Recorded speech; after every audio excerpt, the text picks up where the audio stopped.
आप सबकी खिदमत में मेरा सलाम पहुँचे। बच्चे की नफ्सियात के बारे में बहुत सी दलीलें एक दूसरे के मुतज़ाद भी मिलती हैं कि ये बच्चा काम करता है या नहीं करता। तो मेरा इससे कोई ऐसा तारुफ नहीं था और मैं साइकोलॉजी के बारे में इतना कुछ नहीं जानता था जितना कि मेरे हमसफ़र जानते थे। मेरा ये वाक़या 1952 का है और ये मुझे शहज़ाद की फरमाइश पर याद आ रहा है। बहुत देर की बात है कि मैं 1952 में मुल्क रोम में था। रोम यूनिवर्सिटी में उर्दू पढ़ाता था और साथ साथ फ्रांसीसी और अतालवी पढ़ाता था। वहाँ पर हमारा एक दोस्त था मसूरी रियाक। वो बहुत अच्छा मुसव्विर था। मेरे बहुत अच्छे से मुराद ये है कि उसकी तस्वीरें गाहे बगाहे बिक जाती थी और वो हमारा दोस्त था तो उसके साथ इधर अलले तलले करने में रूम में घूम फिर लेता था। वो अच्छा शरीफ आदमी था। हमें बहुत आसानी होती थी क्योंकि उसके पास कुछ पैसे होते थे। हम 3 दोस्त थे, रियाक, मैं और एक हरीचंद जो हिंदुस्तान का था। हम इस ताड़ में रहते थे कि कोई अच्छा सा मौका हमें ऐसा मिले कि जहाँ पर हम पैसे खर्चे बगैर घूम सकें और इससे पूरा फ़ायदा उठा सकें, क्योंकि पता नहीं था कितनी देर यूरोप में रहना है। तो इन दिनों 31 दिसंबर 1952 को रियाक की एक तस्वीर बिक गई तो उसने कहा, मैं तुम्हारी दावत करूँगा।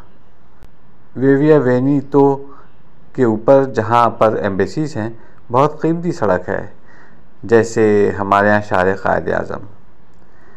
उस रेस्टोरेंट में जिसका नाम अली बाबा 40 चोर था, वो एक बहुत खूबसूरत शानदार रेस्टोरेंट था। एक बेसमेंट में रेस्टोरेंट में बड़े खूबसूरत 40 मर्तबान थे, सुतूनों की जगह बने हुए, और उसके ऊपर छत उठाई हुई थी और उसके अंदर ऑर्केस्ट्रा बड़ा खूबसूरत बजता था। हमारी खुशकिस्मती कि वहाँ आम तौर पर एक्टर लोग ज़्यादा जाते थे। आम आदमी की वहाँ इतनी पहुँच नहीं थी कि वहाँ पहुँच सकता। ये जो हमारा एंथोनी क्विन था ना, उसको वहाँ आने का बहुत शौक़ था। एंथोनी क्विन की एक अजीब व गरीब आदत थी कि औरतों जैसा मिजाज उसका था। हर वक्त अपने साथ एक शीशा रखता था। वो 2 मिनट बाद निकाल के थोड़ी देर लिपस्टिक लगाता था। इतना नाजुक मिजाज और यूं करके बाल। एंथोनी क्विन से हम बहुत मुतासिर थे, वहाँ के लोग भी मुतासिर थे और फिर इससे वहाँ मिलना हुआ। उन्हीं दिनों हमारे मशरिक़ी पाकिस्तान के रबीउद्दीन वहाँ पर फिल्म डायरेक्शन की कुछ तालीम लेने गए।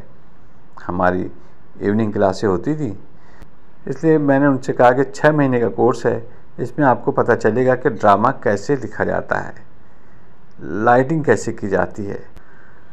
हमारे जो उस्ताद थे, प्रिंसिपल थे, रेक्टर थे, वो थे विक्टोरिया डेसिका। उनकी एक बहुत मशहूर बाइसिकल थी, तो डेसिका साहब के सामने जानवे तिलमिस तय किया। लेकिन हम डेसिका साहब से ना तो इतना डरे क्योंकि उनका मिजाज अच्छा ना था और ना उनसे इतने ज़्यादा मुतासिर थे जितने उन एक्टरों से जिनका के पैतरा और तरह का था। तो एक दफ़ा उन्होंने हमसे क्लास में सवाल पूछा, भाई बताओ कि सबसे ज़्यादा मुश्किल रोल कौन सा है जो एक्टर कर सकता है। मुझे बात याद आ गई। हम सब ने हाथ खड़े किए। तकरीबन लड़के लड़कियों का मुश्तरका जवाब था कि हंचबैक ऑफ नोटर डेम बहुत मुश्किल था।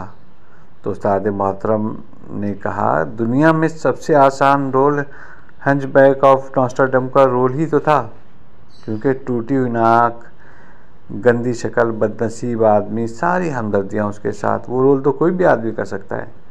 वो तो सबसे आसान है। हंचबैक ऑफ नोटर डेम अगर किसी ने किया है तो आप उसे बड़ा एक्टर ना माने। मुश्किल तरीन रोल ये है कि आम घराने का एक आम बाप है, टोपी उतार के रखता है, छतरी पकड़ कर रखता है, दफ्तर से आता है और फिर इसको अपना रोल करना है जो सबसे मुश्किल है। वो क्या करे, उसके पास कोई सहारा नहीं। ये बात दूसरी तरफ चली गई तो हम चले गए अली बाबा 40 चोर वाले रेस्टोरेंट में। 31 दिसंबर की रात मैं तुम्हारी वहाँ लगवाऊँगा और तुम देखोगे ये दिन किस तरह तुलू होता है और साल किस तरह ख़त्म होता है, क्या कुछ हंगामा होता है। हम बड़े खुश थे। हम वहाँ चले गए तो जाके देखा तो छमा छम बैंड बाजे बज रहे हैं और दुनिया जहाँ के एक्टर एक्ट्रेस आए हुए हैं, सारे तकरीबन वहाँ पर मौजूद थे। और वो बड़ा अच्छा ज़माना था जब पोस्ट वासल में इटली की बन रही थी इमारतें। जब वहाँ गए तो वहाँ स्टेज के ऊपर ब्लैक नेग्रो थे। उस ज़माने में ब्लैक ड्रमर का बहुत रिवाज था, अब नहीं रहा। बीट बहुत प्यारी थी, हर एक का नाचने को दिल कर रहा था। अचानक रियाक उठा, जाकर उनसे मिला म्यूज़िक वालों से, फिर लौट कर वापस आ गया। तो अचानक एक ऐलान हुआ, सनोरी सोनरी बुनेरा चे उनका ते पाकिस्तान वितरादी। मैं तो यही समझा कि हमारे दरमियान कोई पाकिस्तानी मौजूद है जो बड़ा अच्छा गाना बजाता है। आला ये प्रोफेसर आला ऊँचती जावी रोमा सवार नामे कागज़ उठाया अशफाक अहमद। जब उन्होंने ये कहा तो मेरी जान अजाब बन गई। मुझे गाने का पता ही नहीं होता कि क्या यह होता है। शायद अब याद हो। अब ये वहाँ नहीं हो सकता कि मेरा गला ख़राब है, यूँ है वो है, मैं नहीं आ सकता। ये हो ही नहीं सकता कि बुरा लगता है। या अल्लाह, मुझे कुछ ऐसी बात याद दिला कि मैं गाना हमें लग पे आती है दुआ बन के तमन्ना मेरी। मुझे याद था वो इस पर ड्रमर नहीं बजा सकते, कुछ म्यूज़िक नहीं बज सकता, फिर डांस। अल्हम्दुलिल्लाह मैं गांव का रहने वाला था। हमारे कुछ सिख इलाके में बोलियाँ बहुत चलती थी। मैं अपनी कुर्सी से स्टेज पर जाते हुए सोचता गया, या अल्लाह मैं क्या करूँ। अचानक भूल ही याद आ गई, शायद यही कुछ काम दी जाए। स्टेज पर पहुँच गया। कुछ पहले भी रेडियो की दुनिया से ताल्लुक़ था मेरा। वहाँ पहुँच गया, अपने कान पर हाथ रखा, स्टाइल अपना जो होता है। मैंने कहा, बुवी वालिया चढ़िया कार विचारा गिड़ा गना माँ प्याला लिया रूप हिंडारा। जब ये शुरू हुआ तो उन्होंने लहर उठा ली। जनाब उधर से जम जगता और जम जगतार शुरू हो गए। मुझे खाली यही बंद याद आ रहा था, इसके सिवा कोई नहीं आ रहा। मैं ये गाता गया और आधा घंटे तक अब वंस मोर शुरू हो गया। मैं वहाँ का हीरो बन गया। अच्छे अच्छे गाने वाले आए हुए थे, नामवर गाने वाले पीछे रह गए। उन्होंने कहा, नहीं सेनोरे अशफाक अहमद। मैंने कहा, जी मेरा इतना ही गाना था। अब जब मैं बैठ गया तो मैंने कहा, तुमसे मैं बाद में बता लूँगा। अब चूँकि मुझे अपनी इतनी शीर्षक मिल रही थी तो लोग मुझसे दस्तखत कराने आ गए ऑटोग्राफ के लिए। मैं इसको दे रहा हूँ, उसको दे रहा हूँ। अशफाक अहमद, मैं जिस मेज़ पर बैठा हुआ हूँ वहाँ पर एक बहुत मोअज़्ज़िज़ चौधरी बना हुआ है। दूर एक मेज़ थी, उस पर एक नहायत ग्रेसफुल खातून थी, अकेले चुपचाप बैठी हुई। तो उन्होंने पलट कर ऐसे मेरी तरफ देखा तो मेरी सिट्टी गुम हो गई। यानी उसका कुछ ऐसा चार्म था, उसकी कुछ ऐसी पर्सनैलिटी थी। मैं उसके पास बादब चला गया। उसने कहा, सी कम दा। मैं बैठ गया तो उसने कहा, गिव मी साइन, मुझे भी दें ऑटोग्राफ। मैंने इस पर लिखा, बखिदमत मलका आलिया इंग्रिड बर्गमान, और नीचे अपना नाम लिखा। अब इसके बाद वो अंग्रेज़ी में पूछती है, व्हाट यू हैव रिटन। तो मैंने कहा, I have written your name. और ये मुझे बड़ी आरज़ू थी। मैं खुश इसलिए उठकर आ गया कि इतने करीब से इतनी बड़ी आर्टिस्ट को देखने की हसरत थी। तो आपकी खिदमत में आ गया। वो कहने लगी, थैंक यू वेरी मच। मैंने कहा, सीनियर ह्यूबर्ट तो रसेलिनी से भी मिलने को मेरा बड़ा जी चाहता है। वो उसके खावंद थे जो रसेलिनी। तो उसने अपना कार्ड देते हुए मुझे कहा, मुझे रिंग करें, मैं आपको वक्त दूंगी फ़ला दिन और फिर आप आएँ। तो मैंने वहाँ से आकर सबको बता दिया। एक दिन मैंने टेलीफ़ोन किया, उसने कहा, आप आएँ और दोपहर का खाना हमारे साथ खाएं। रसेलिनी बावजूद इसके कि वो सीट पर होंगे, लेकिन उन्होंने वादा किया है कि मैं आ जाऊंगा और खाना इकट्ठे खाएंगे। This will be sort of family union. हम तुमको एक घर का ही बंदा समझते हैं। मैंने कहा, जी आई एम ऑनर्ड, इज़्ज़त अफजाई की बात है। तो लो जी, मैं वहाँ पहुँच गया कार चलाता। पोलेन इसे कहते थे। तो पोलेन के मायने है चुहिया कार। साबुनदानी तो आप लोगों ने यहाँ नाम रखा है, उसी को तो पोलेन चुहिया कार कहते हैं। अब मैं तो पोलिनो में वहाँ पहुँचा। विला कोई रोम है, 21-22 किलोमीटर के फासले पर। जब मैं वहाँ पहुँचा तो मेरा ख़्याल था कि अमीर लोग हैं, तो अच्छा खासा बड़ा सा घर था, लेकिन जी वो तो इतना बड़ा घर था और इतने एकड़ पर फैला हुआ कि मेरी तो सिट्टी गुम हो गई इसको देख के। बाहर खड़े हुए दरबान ने पूछा, आपको किससे मिलना है? सिनेरियो पाकिस्तान, मैंने कहा। कहने लगा, सी कमादा। उसने वहाँ से टेलीफोन किया, अंदर से उसे कहा गया, हाँ बड़ा गेट खोल दो, अंदर आने दो। अब जब मैंने वहाँ बड़ा गेट खोल के छोटी कार अंदर दाखिल की तो ये ज़िंदगी की शर्मिंदगियों में से एक थी। उन्होंने गड़गड़ बड़ा दरवाज़ा खोला कि कोई मिलने आया है, तो इसमें चूहिया जा रही है। मुझे बहुत अफसोस हुआ, या अल्लाह ये ऐसी कार काश इस वक्त के लिए और बड़ी मिल जाती, कम से कम लिमोजीन तो होती। मैंने जाके उसको रोका। उस चौकीदार ने कहा, अभी आपको थोड़ा सा पैदल चलना पड़ेगा, आगे आपको एक और बरकंदाज मिलेगा बावर्दी, वो आपको ले जाएगा। तो मैंने कहा, बहुत अच्छा। मैं पैदल चलता रहा पटरी के ऊपर। दोनों तरफ खूबसूरत लॉन थे। आगे गए तो एक और बावर्दी आदमी मिला। उसने बड़े अदब से सलाम किया। उसने कहा, आइए मेरे साथ। वो लेके चला। एक बरामदा बड़ा खूबसूरत था, उसके ऊपर बेलें लटकी हुई थी। उसने वहाँ जाकर कहा, मेरी हद यहाँ ख़त्म होती है, आइए अब एक और साहब के साथ चले जाएं। एक और साहब जो कि औरत और मर्द थे, तो उनको मैं ग्रीट करके उनके साथ चला। तो उन्होंने कहा, मैडम बहुत खुश थी, सबको बताया था कि हमारा एक मोअज़्ज़िज़ मेहमान आ रहा है। मैं आगे चला गया। जाकर एक बड़े हॉल में उन्होंने मुझे, इस खातून ने, उस मर्द ने बिठा दिया। एक लंबी सी मेज़ थी, काले स्याह रंग की, और इसके ऊपर मैं अकेला बैठा था। तो उन्होंने कहा, हमने मैडम को अनाउंस कर दिया है, वो आती ही होंगी। मैंने कहा, बहुत खुशी की बात है।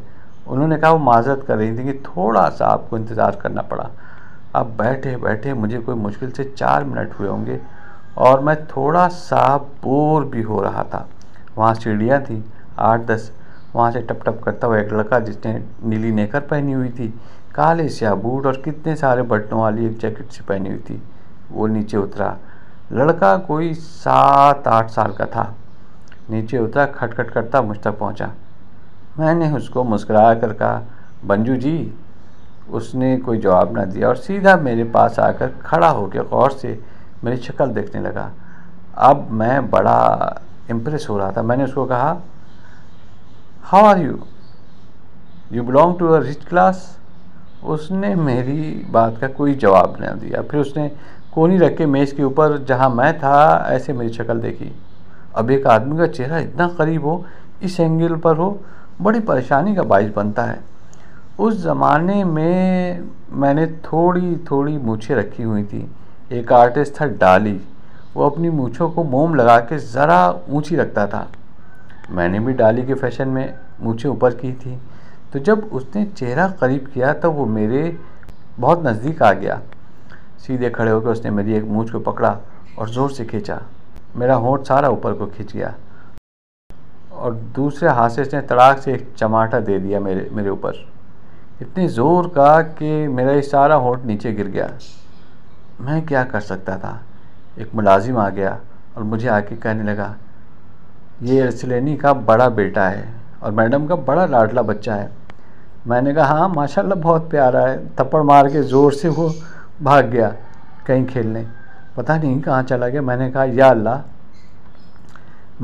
अल्लाह, जितनी खुशी खुशी में आया था और जितना मेरा दबदबा था, जो कुछ मैंने सुना था, ये क्या हुआ मेरे साथ। वो चला गया और मैं बैठा रहा। इतने में मैडम आ गई और माजरत करने लगी। मुझे काम था।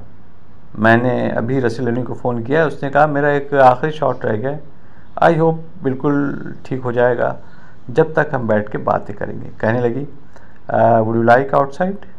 मैंने कहा, नहीं अंदर ही ठीक है। अंदर मेरी काफ़ी मरम्मत हो गई थी, मैं दोबारा बाहर जाके फिर किसी के सामने पेश हूँगा। तो बैठ के बातें करने लग गई। पाकिस्तान के बारे में उसको इतना मालूम था कि छोटा सा मुल्क है, 2-2.5 साल का, अभी बना है। मैंने कहा, हाँ अभी बना है। इसके बारे में कुछ तफसीलात पूछती रही। उसने खाने को पूछा तो मैंने कहा, आपके शौहर आएंगे, उनके साथ खाना खाएंगे। फिर वो माजरत करके चली गई। उसका एक टेलीफ़ोन आ गया। मैडम को टेलीफ़ोन बहुत आते थे। चली गई तो अब मैं बहुत कॉन्शियस होकर बैठा हुआ हूँ। या अल्लाह, उस जालिम का बच्चा फिर ना आ जाए। एक डर होता है ना आदमी को कि एक घूम रहा है आफत का परकाला। बाद में पता चला कि रसेलेनी ने कहा आप खाना खाएं, मैं आपको ज्वाइन नहीं कर सकूँगा क्योंकि मैं डिले हो गया हूँ, मेरा शॉट तैयार नहीं हुआ तो मैं फिर अशफाक साहब से मिलूँगा। ये बात तय है। फिर उसने कहा वुड लाइक, मैंने कहा जैसा कहें ठीक है। वो डोंगी लेकर आने लगे। उनके मुलाजिम बावर्दी दस्ताने पहने हुए चीज़ें ला रहे हैं। मेरी जान पर बनी हुई थी कि वो छुरी कांटे से खाते थे। मुझे आज तक समझ नहीं आई कि कैसे खाना है। जब भी कभी वो आलू मेरे आगे भागता रहता है, पकड़ा ही नहीं देता। नहीं आता तो मैं डरा हुआ हूँ। ऐसी जगह पर ख़ास तौर बंदे को बड़ी परेशानी का सामना करना पड़ता है। चीज़ें आ गईं। इतने में वो जो छोटा आफत का परकाला था उसके बजाय फिर एक और निकल आया, 4 साल का छोटा परकाला सा। तो मैडम ने कहा ये मेरा छोटा बच्चा है। 2 इनके बेटे थे। तो मैंने कहा हेलो, वेरी क्यूट, हाय जैसे कहते हैं। तो वो छोटा सा आ गया। उसने कुर्सी मेरे अतराफ डाल ली और मेरे करीब बैठ गया और मेरे चेहरे को गौर से देखता रहा कि क्या चीज़ है अजीब व गरीब सी, कैसे कपड़े पहने हुए हैं, किस किस्म का आदमी है। बावजूद इसके कि दोनों बच्चे बहुत अच्छी इटालियन बोलते थे, मैं भी ठीक ही बोल लेता था। बातें हम करते रहे। जब खाना लग गया बड़े बड़े तलाई और जरी बर्तनों में, तो हमने शोरबा डाल दिया, जो आगाज़ करने वाला शोरबा होता है। तो वो छोटा बच्चा था, दूसरा बड़ा उधर बैठा हुआ था, दूसरा भी आ गया। खाना तो खाना था ना साथ। तो छोटे ने क्या किया, वो दही का एक प्याला उसको लेकर मेरे शोरबे में डाल दिया और चमचा लेकर उसमें हिला दिया और अपनी चीज़ खाने लगा। तो मैंने कहा कोई बात नहीं, शोरबे में दही पड़ा हुआ है, इसमें क्या ख़राबी हो सकती है। तो मैंने एक आधा चमचा लिया। तो मैडम ने कहा आई एम वेरी सॉरी, बच्चे ने मिसबिहेव किया आपके साथ। हम बच्चों को टोकते नहीं हैं, हम उनको नफ्सियाती तरीक़ों पर पाल रहे हैं, क्योंकि अगर बच्चों को टोका जाए, उनको मना किया जाए तो उनकी शख्सियत पर बहुत बुरा असर पड़ता है। ये नई नई तहक़ीक़ अभी आई है। हम सारे लोग यूरोप की इस तहक़ीक़ पर चल रहे हैं। हमारे जैसे पढ़े लिखे वालिदैन इस मामले में बहुत ही मोहतात हैं। हम बच्चों को कुछ नहीं कहते। मुलाजिम से कहा कि प्लेट उठा दो, उसकी जगह उसने नहीं ला कर रख दी। तो मैंने शोरबा डाला तो उसके बड़े बेटे ने केचप की सारी बोतल प्लेट में उड़ेल दी। तो मैंने कहा मैं खाता नहीं हूँ, मैं ज़रा सी चिकन और आलू गोल से कटे हुए वो ले लेता हूँ। वो डाल दिए। तो वो जो बड़ा बेटा था उसने देखा कि ये बड़े शौक़ से खाने वाला है। अभी एक निवाला लिया था कि उसने अपना आलू चढ़ाया फोर्क के ऊपर और यूँ तलका के ठग करके, जैसे गुलर नहीं होती, मेरी नाक के ऊपर में बहुत अच्छे कपड़े पहन के गया था, ठनाठन मिर्चें डाल के आलूदा हो गया। उसने कहा मैं फिर माज़रत चाहती हूँ, अगर हम इनको कुछ कहेंगे ना, मना करेंगे तो इनकी शख्सियत पर बहुत बुरा असर पड़ेगा। हम नहीं चाहते कि बच्चे की शख्सियत ख़राब हो, यूँ आगे चलकर वो बेहतर इंसान बनता है। तो मैंने कहा हाँ कोई बात नहीं। फिर मैंने हाथ ऐसे कि जो भी आदमी प्रोटेक्शन कर सकता है लेकिन हो न सकी, हाथ ऐसे किया तो छोटे ने खड़े होकर मेरे पाँव के ऊपर अपना पाँव बड़े ज़ोर से मारा। इसके नीचे लोहे की कील लगी हुई थी। मेरी चीख निकल गई, खौफनाक किस्म की। मैंने सोचा किस लिए यहाँ आ गया, दफ़ा करो, लानत भेजो, ये एक्टरों के घर होते हैं। मैं कहाँ फंस गया। इतने में रसलेनी का टेलीफ़ोन आ गया। तो मुलाजिम ने आकर ऐलान किया। उसने कपड़ा रखा, टक टक करती ऊपर चली गई। अब मैं उसकी तरफ देख रहा हूँ, ऊपर जा रही है कि अब जाके टेलीफ़ोन सुनने लग गई है। जब वो टेलीफ़ोन सुन रही होगी, बच्चे दोनों ताक में बैठे थे। मैंने गाली दी कि ये सुअर, मैं तेरा गट्टा उतार दूंगा कुत्ते। इस बेचारे ने कभी गाली नहीं सुनी थी, इतनी गंदी गालियाँ जितनी मुझे आती थी, जो कहीं भी नहीं आ सकती थी। वो काम किया, उसने ज़िंदगी में कभी ऐसा देखा नहीं था। वो बेचारे डर गए और रंग फाक हो गया। मैंने कहा अगर तुमने आवाज़ निकाली तो कोई इटालियन नहीं, कोई अंग्रेज़ी नहीं, खालिस पंजाबी। जे तू फिर ई कीता ना, गल वड़ के थाली विच रख दियांगा। और अब चेहरे से पता चल गया और दहशत आ गई उन पर। इतने में वो अपना फ़ोन सुन के वापस आ गई और उन्होंने कहा, वो फिर माजत कर रहे थे, कोशिश मैं कर रहा हूँ, आ जाऊँगा मुझे अगर मौका मिल जाए। जाने ना देना, ज्वाइन ज़रूर करूँगा। मैंने कहा बड़ी मेहरबानी। फिर वो खाना खाने लगी और दोनों बच्चे भी। हम भी खाते रहे। तो खाने के दौरान जब हम इख्तिताम पर पहुँचे तो मैडम ने कहा, प्रोफेसर देखा आपने, अगर बच्चों को डांटा ना जाए तो शख्सियत कैसी होती है, पुरसुकून होती है। किस शराफत से बच्चे खाना खा रहे हैं। हाँ बिल्कुल ठीक है, नफ्सियात का अच्छा उसूल है। साइकोलॉजिस्ट कहते हैं कि चूँकि बच्चे में एग्रेशन होता है तो वो उसको निकालने के लिए तकिया लेकर डंडे के साथ सतून के साथ बांध के नीचे मारो। किसी पर लिख दो अम्मा जी, किसी पर लिख दो बाबा जी। अम्मा पर गुस्सा है तो अम्मा पर, और अब्बा पर गुस्सा है तो बाबा पर, ठा ठा। और इस तरह से एग्रेशन निकल जाता है। ये उनका ख्याल है। चुनांचे पूरी एक दिहाई से मैं कहूँगा साइकोलॉजी इस बात पर मुसिर है कि इनका एग्रेशन निकल जाना चाहिए। माँ बाप के ख़िलाफ़ एग्रेशन तो होता ही है। बेहतर यही है जो तरीका अब ख़ास तौर पर ब्रिटिश साइकोलॉजी में है। ये कहते हैं डांटना डपटना, उसको उसका मकाम बताना बहुत ज़रूरी है।